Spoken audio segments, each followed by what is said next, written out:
No awl? No problem. If you have an X-Acto knife and a thicker needle, you can actually make a homemade owl. Yeah, pretty amazing. I was excited. Now, this is homemade. It's not as sturdy as this, but it does work in a pinch. The X-Acto knife clamps onto the awl just like it does the knife, and this is how you do it. Take your X-Acto knife and unscrew it. Be careful as you take out the blade.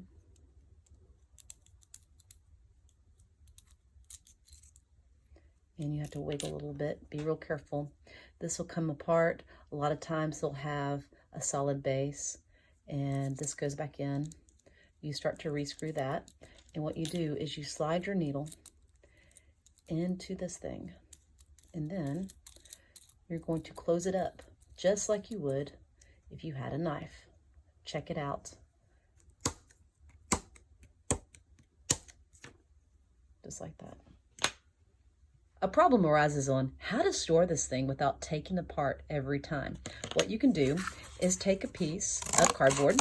It needs to be thick enough to cover the width of the needle. Tear it right there. It doesn't have to be perfect, because what you're going to do is go into the cardboard and slide in your needle just like that, and now you have a protected covering. Ta-da!